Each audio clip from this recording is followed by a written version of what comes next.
चलिए दोस्तों, जानते हैं देश दुनिया की सिलेक्टेड काम की बहुत ही महत्वपूर्ण सिलेक्टेड खबरों को सिर्फ और सिर्फ 10 मिनट में 50 बड़ी खबरों को। लेकिन वीडियो को आगे बढ़ने से पहले अगर आप लोगों ने हमारे चैनल को अब तक सब्सक्राइब नहीं किया तो सब्सक्राइब करके नीचे का बेल आइकन को जरूर प्रेस कीजिए। मुख्यमंत्री डॉक्टर मोहन यादव के नेतृत्व में एक ऐतिहासिक कदम उठाते हुए जन विश्वास विधेयक 2024 पेश किया। इस विधेयक का उद्देश्य आम जनता और उद्यमियों के लिए जीवन और व्यवसाय को आसान बनाना है।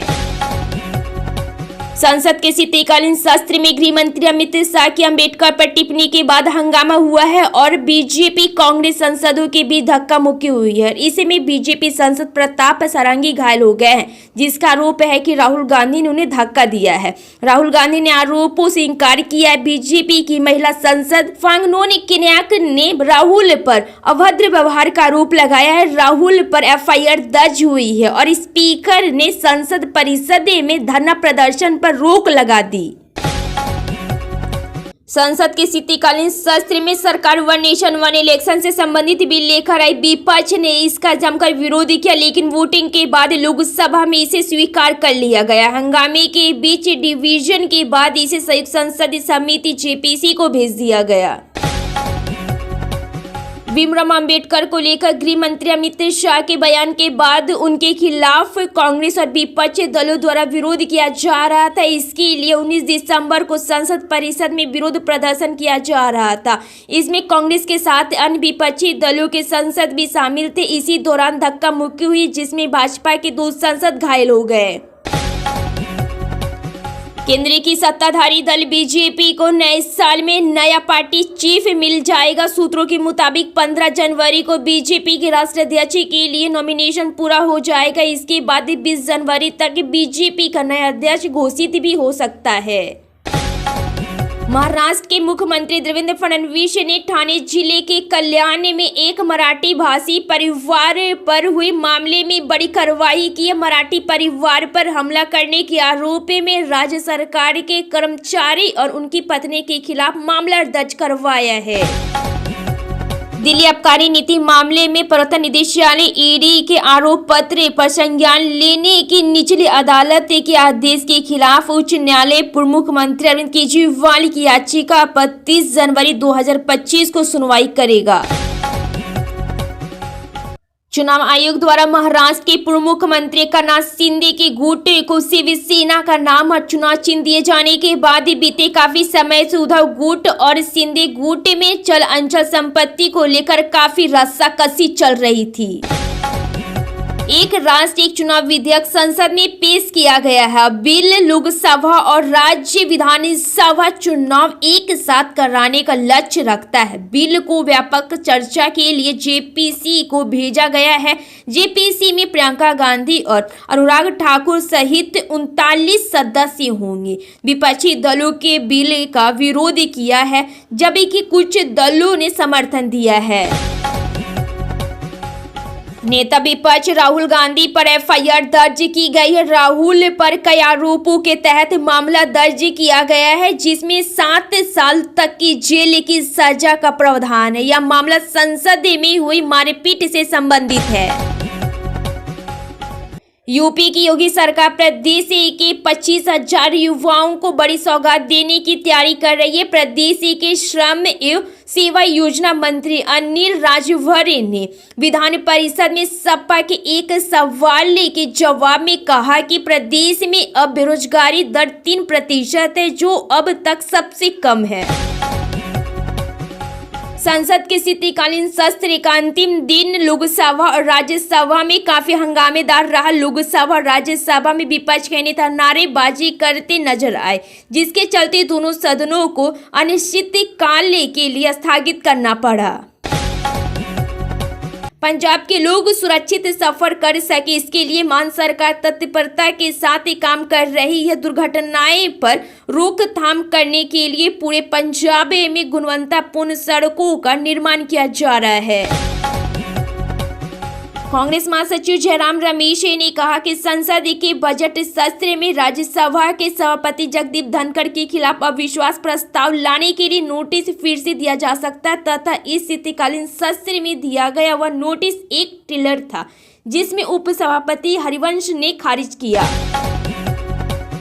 महाराष्ट्र के मुख्यमंत्री देवेंद्र फडणवीस ने ठाणे जिले के कल्याण में एक मराठी भाषी परिवार पर हुए मामले में बड़ी कार्रवाई की। मराठी परिवार पर हमला करने के आरोप में राज्य सरकार के कर्मचारी और उनकी पत्नी के खिलाफ मामला दर्ज करवाया है।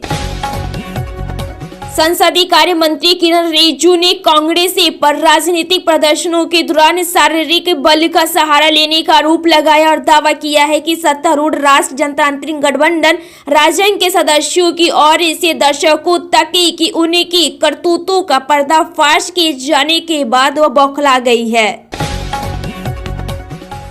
अंत भला तो सब भला। संसद के शीतकालीन सत्र को कांग्रेस इसी भाव से ले रही होगी। 18वीं लोकसभा का शीतकालीन सत्र 20 दिसंबर यानी कि कल ही खत्म हो गया है और 25 नवंबर से शुरू हुआ सत्र आखिर तक हंगामेदार रहा और 19 दिसंबर को तो सांसदों के बीच धक्का मुक्की के बाद मामला दिल्ली पुलिस तक पहुंच गया।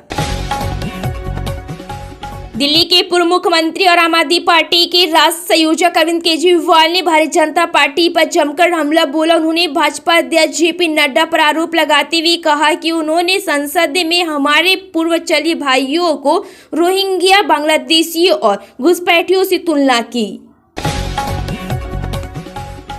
प्रधानमंत्री नरेंद्र मोदी 21 से 22 दिसंबर को कुवैत दौरे पर जाएंगे। यहां पीएम मोदी का सेरेमोनियम स्वागत होगा और पीएम मोदी का ये दौरा भारतीय पीएम की ओर से 43 साल बाद हो रही है। कुवैत के क्राउन प्रिंस से सितंबर में पीएम की मुलाकात हुई थी। दिल्ली विधानसभा चुनाव को लेकर गर्मागर्मी जारी। इसी बीच सूत्रों ने बताया है कि बीजेपी चुनाव में मुख्यमंत्री चेहरे की घोषणा नहीं करेगी और जल्द उम्मीदवारों के नाम की घोषणा करेगी। बीजेपी के इस फैसले पर पूर्व मुख्यमंत्री और आम आदमी पार्टी आप के राष्ट्रीय संयोजक अरविंद केजरीवाल ने तंज कसा है। उन्होंने कहा कि बिना दूल्हे की बारात है, चेहरा क्यों नहीं दे रही है, बीजेपी किसके नाम पर लड़ रहे हैं, जनता जानना चाहती है। शिवसेना यूबीटी के नेता संजय राउत ने मराठी मानुष का मुद्दा उठाया। उन्होंने दावा किया है कि महाराष्ट्र विधानसभा चुनाव में भारतीय जनता पार्टी की जीत के बाद मराठी भाषी लोगों पर हमले बढ़ गए हैं। प्रधानमंत्री नरेंद्र मोदी राजस्थान के जयपुर के निकट एक सड़क हादसे में लोगों की मौत पर दुख जताया और पीड़ित परिवारों के लिए अनुग्रह राशि की घोषणा की। दिल्ली आबकारी नीति मामले में प्रवर्तन निदेशालय ईडी के आरोप पत्र पर संज्ञान लेने की निचली अदालत के आदेश के खिलाफ उच्च न्यायालय पूर्व मुख्यमंत्री अरविंद केजरीवाल की याचिका पर 30 जनवरी 2025 को सुनवाई करेगा। चुनाव आयोग द्वारा महाराष्ट्र के पूर्व मुख्यमंत्री एकनाथ शिंदे के गुट को शिवसेना का नाम और चुनाव चिन्ह दिए जाने के बाद बीते काफी समय से उद्धव गुट और शिंदे गुट में चल अंचल संपत्ति को लेकर काफी रस्साकसी चल रही थी। एक राष्ट्र एक चुनाव विधेयक संसद में पेश किया गया है। बिल लोकसभा और राज्य विधानसभा चुनाव एक साथ कराने का लक्ष्य रखता है। बिल को व्यापक चर्चा के लिए जेपीसी को भेजा गया है।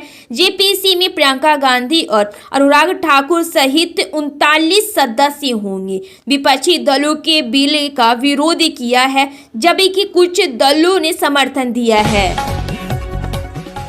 नेता विपक्ष राहुल गांधी पर एफआईआर दर्ज की गई है। राहुल पर कई आरोपों के तहत मामला दर्ज किया गया है जिसमें 7 साल तक की जेल की सजा का प्रावधान है। यह मामला संसद में हुई मारपीट से संबंधित है।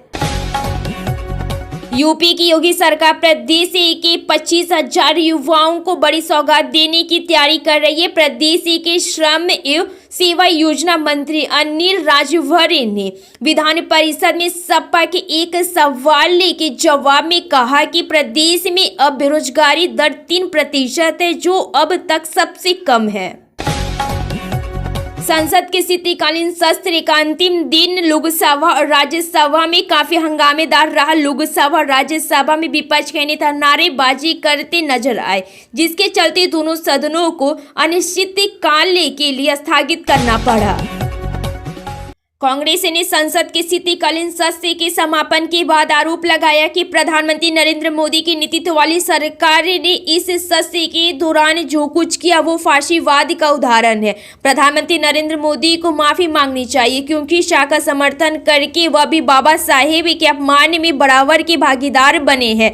मुख्य विपक्षी दल ने कहा कि संसद परिषद में धक्का मुक्की की घटना की सीसीटीवी फुटेज जारी की जाए तथा उसकी और इसे पुलिस से भी की गई शिकायत के आधार पर प्राथमिकी दर्ज की जाए।